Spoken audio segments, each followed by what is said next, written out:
हजरत उमर बिन अब्दुल अजीज, Iraq में रहने वाली एक औरत थी। उस औरत का खामद फौत हो गया तो 5 बच्चियां यतीम थी। वो इराक से चली और जनाब उमर बिन अब्दुल अजीज के पास आई कि आप मेरी बच्चियों का वजीफा लगा दें। वो कहती है जब मैं पहुंची ना यहाँ तो अब तो इस्तकबाल, आना जाना बड़े मामलात है। अब तो बच्ची की बारात आए और 5, 7, 10, 20 लोग दरवाजे पे खड़े ना हो तो बारात नाराज हो जाती है।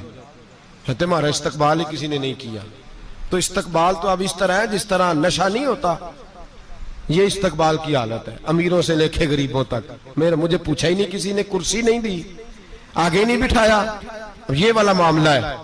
और मैं मेरी तरह के लोग, नेक लोगों की बात नहीं करता। अब तो हम देखते हैं फुला मौलाना का इस्तकबाल हो रहा है, फुला के लिए लोग खड़े हो रहे हैं, नारे लग रहे हैं। और अब तो मैं देखता हूं ऐसे ऐसे हाथ लहराते हैं सूफी और दरवेश कहलाने वाले, जैसे सियासी लीडर लहराया करते हैं। ये क्या तरीका हुआ? ये कौन सा तर्ज जिंदगी? मेरे नबी पाक सल्लल्लाहु अलैहि वसल्लम ने फरमाया जो ख्वाहिश करे कि मैं आऊं और लोग खड़े हों वो तो जहन्नमी है, तो दोज़खी है। सारे वही तरीके हम इख्तियार करते जा रहे हैं, वही प्रोटोकॉल है हर जगह। वो लोग जिनके दरवाजे खुले होने चाहिए थे वहां भी हर वक्त के लिए मामला तय हो गए।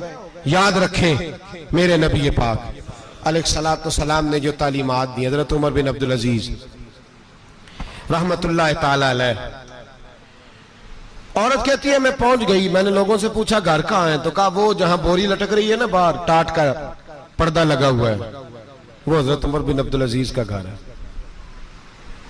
कहती है मैं दरवाजे पे दस्तक दी तो एक औरत ने दरवाजा खोला तो मुझे बीबी जान के अंदर बुलाया। तो उनके घर के अंदर जब मैं दाखिल हुई तो बड़ा सारा सेन था, एक तानिम कुआं लगा था, एक तरफ एक बड़ा दरख्त था और एक छोटा सा बनाई हुई थी जगह बर्तन धोने के लिए। और बीबी ना बर्तनों को मिट्टी लगा के साबुन लगा के बैठी हुई थी, काम कर रही थी वो औरत। मुझे उसने दरख्त के नीचे बिठाया, पानी पिलाया। कैसे आई हो? मैंने कहा अमीरुल मोमिनीन से मिलना है। कहने लगी बैठो थोड़ी देर में आ जाते। कहती थोड़ी, मैंने समझा घर की कोई मुलाजमा है, मैं बैठ गई। थोड़ी देर गुजरी, फिर दस्तक हुई। उस बीबी ने उठ के दरवाजा खोला तो जब वो शख्स अंदर आए तो कहने लगी बड़ी देर से बर्तनों को साबुन लगा के बैठी हूं, कहाँ रह गए थे? कहती है वो साहब कहने लगे बस जरा मसरूफ हो गया था, दौड़े गए, कुएं से पानी निकाला, बीबी को दिया, उसने बर्तन धोए। कहती है फिर थोड़ा सा सिरका और एक रात की रोटी वो लाई, उस शख्स ने खाई। मैंने कहा कि ये दोनों घर के मुलाजम हैं, मियां बीवी काम करते हैं। जब वो खाना खा चुके तो वो औरत मेरे पास आई, कहने लगी उठ के मिल लो अमीरुल मोमिनीन से। मैंने कहा कौन अमीरुल मोमिनीन? तो कहने लगी कब से तो आए हैं, ये जिसने कुएं से पानी निकाला यही मुसलमानों का अमीर है, और ये जिसने दरख्त के नीचे बैठ के सिरके से रोटी खाई है यही। ये फरिश्तों की दास्तान नहीं, ये वो लोग हैं। मैं रात को भी कह रहा था एक जगह पे कि ये लोग जो है ना जिनका आप रोज शिकवा करते हैं हुकूमतें बड़ी खराब हैं, ये कोई नहीं खराब, बिल्कुल खराब नहीं। जितने सियासी लीडर हैं सारे सही हैं। खराब वो लोग हैं जो इन्हें वोट दे के लीडर बनाते हैं, बिल्कुल खराब नहीं। मैं तो इनके हक में होता जा रहा हूं। नाराज हो गए ना आप लोग? अल्लाह करे तुसी हो जाओ तो अगले इलेक्शन च सियाने भी हो जाओ, आमीन तो कह दे। मैंने कोई मशवरा नहीं देना इसलिए कि मेरी नजर में कोई ऐसा शख्स नहीं जिसके लिए मैं आपसे कह सकूं कि वोट दें। और हम तो ऐसी बात करें तो कई लोग नाराज होकर चले जाते हैं, लेकिन कोई परवाह नहीं, इसलिए कि ये दीन मेरे नबी पाक का दीन सिर्फ मस्जिद का दीन नहीं। इंशाअल्लाह आइंदा जुम्मे नजरिया पाकिस्तान बयान करूंगा और बताऊंगा कि पाकिस्तान का मतलब क्या, ला इलाहा इल्लल्लाह मुहम्मदुर रसूलुल्लाह सल्लल्लाहु अलैहि वसल्लम। हुजूर का जो कुरान नाफज होगा मस्जिद में, वो कुरान कचहरी में भी नाफज होगा इंशाअल्लाह। और वो कुरान नाफज होने आया है, असेंबलियों में वही कुरान नाफज होगा इंशाअल्लाह। और यही चिराग जलेगा तो रोशनी होगी। बयान करेंगे और डट के बयान करेंगे, आपको बताएंगे। बस जो बात समझा रहा हूं फिल वक्त वो समझे। मुजरम वो नहीं जो बड़ा बन के लूटता है, मुजरम वो है जो उसको सपोर्ट करता है, जिसने उसे बड़ा बनाया है। ये याद रख लें।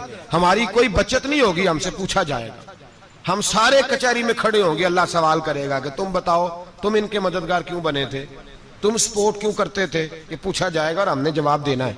बहरहाल आम दाम पर सरे मतलब जनाब उमर बिन अब्दुल अजीज रहमतुल्लाह अलैह के वो बीबी गई तो कहने लगी कि ये अमीरुल मोमिनीन ने कहा, वो उठ के हाजिर हुई, कहा हुजूर मैं इराक से आई हूं, मेरा खामद फौत हो गया, मेरी 5 बेटियां हैं, वजीफा लगा दे। वो बीबी कहती है मेरा दिल था कि यतीम बच्चियों का 100 दिनार साल का लगा देंगे तो बड़ी बात है। कहती है जब मैं उनके पास गई तो हजरत उमर बिन अब्दुल अजीज को बताया तो वो रोने लग गए और मुझसे माफियां मांगने लगे। मैंने कहा हुजूर आप क्यों माफी मांगते हैं? तो कहने लगे इसलिए माफी मांग रहा हूं कि तू मेरी रियाया में थी और तेरी 5 बच्चियां यतीम थी, तुझे खुद चल के आना पड़ा है। मेरा काम था तेरी खबर लेता, माफ कर दे अल्लाह की रिजा के लिए। उन्होंने वजीफा लिखना शुरू किया तो मेरी एक बच्ची का 1000 दिनार साल का लिखा। मैंने कहा अल्लाह तेरा शुक्र है। फिर दूसरी बच्ची का 1000 लिखा तो मैंने कहा अल्लाह तेरा शुक्र है। तीसरी का 1000, चौथी मैंने कहा शुक्र है। जब चौथी का लिखा तो मैंने कहा अल्लाह आपका इकबाल बुलंद करे, अल्लाह आपको हमेशा इसी तरह फलता फूलता रखे। कहते हैं जनाब उमर बिन अब्दुल अजीज ने कलम रख दिया, फरमाने लगे मैं 5वीं का वजीफा नहीं लिखूंगा, 4 बहनों से कहना बांट के इसे भी दे दें। कहा हुजूर क्यों?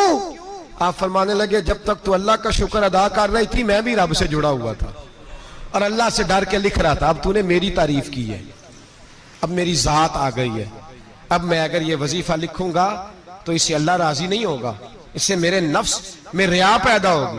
अब मैं 5वीं का नहीं लिखूंगा, जा और जाके इराक के गवर्नर को दे। बीबी कहती है मैं घोड़े पे बैठी और मैं चंद दिनों के बाद इराक पहुंची।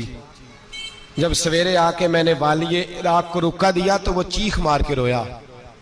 मैंने कहा क्या हुआ? तो कहने लगा बीबी आज रात को हजरत उमर बिन अब्दुल अजीज का इंतकाल हो गया, फौत हो गए, तो इंतकाल कर गए। कहती मैं भी तड़प के रोई। मैंने कहा मेरी यतीम बच्चियों का क्या बनेगा? तो वो गवर्नर कहने लगा तेरे वजीफे जारी रहेंगे, तुझे मिलते रहेंगे। तो कहने लगी कैसे? कहने लगा मैं अगर तो गवर्नर रहा तो तेरा वजीफा जारी रहेगा और अगर गवर्नरी से उतर भी गया तो मैं जाती तौर पे मालदार हूं, फिर भी तेरी बच्चियों के माहाना पैसे पहुंचते रहेंगे। मैंने कहा तू क्यों देगा? कहती वो रो पड़ा। कहने लगा अगर अमीर हजरत उमर बिन अब्दुल अजीज जैसे हो तो फिर अल्लाह गवर्नरों के दिलों में भी रहम डाल दिया करता है, फिर मेरे जैसे लोगों को भी वो बदल देता है। हजरत उमर बिन अब्दुल अजीज घर आए,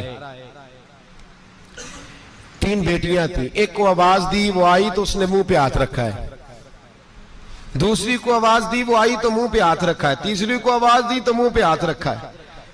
आपने अपनी बीवी से कहा कि ये बच्चियां मुंह पे हाथ क्यों तीनों ने रखा हुआ, क्या बात है? तो बीबी रो पड़ी, कहने लगी 4 दिन हो गए मेरी बेटियां प्याज से रोटी खा रही हैं, 4 दिन हो गए, उनके मुंह से बदबू आती है इसलिए वो आपके सामने आती हैं तो मुंह पे हाथ रख लेती हैं 4 दिनों से। बीबी रो रही है, हजरत उमर जलाल में आ गए। आप फरमाने लगे तू ये रो रही है, तू रोई है, तूने मेरे घर में रह के अल्लाह की नाशुक्री की है, तू शुक्र अदा नहीं करती कि 3 वक्त प्याज और रोटी तुझे घर की 4 दीवारी के अंदर मिल जाता? रो रही है और मैं आ मेरे साथ बाहर निकल, तुझे वो लोग दिखाऊं जो झोपड़ियों में रहते हैं और मांग के खाते हैं, आ तुझे दिखाऊं। इतनी नाशुक्री कि घर के अंदर प्याज पहुंच रहा है, रोटी पहुंच रही है और तू कहती है मेरी बेटियां प्याज से खाती हैं, शुक्र कर फाके नहीं काटने पड़े। फिर अगले लफ्ज कहे तो रो पड़े। फरमाने लगे मैंने तो मुस्तफा के वो हालात भी सुने हैं जिसमें कई दिन बीबी फातिमा ने फाके किए। तू घर के अंदर प्याज पहुंच रहा है, तो अभी भी सादगी, आजिज़ी और कनात नेमत थी इन लोगों की। हमारे यहाँ रोज शिकवा है, किस बात का? गाड़ी कोई नहीं। रोज रोना है, किस बात का? बंगला कोई नहीं। रोज रोना है, किस बात का? बैंक बैलेंस कोई नहीं। 10 जोड़े क्यों नहीं ईद पे आए? और ये सिर्फ औरतों का मसला नहीं, हमारे अंदर भी ये बात बदरजे औला।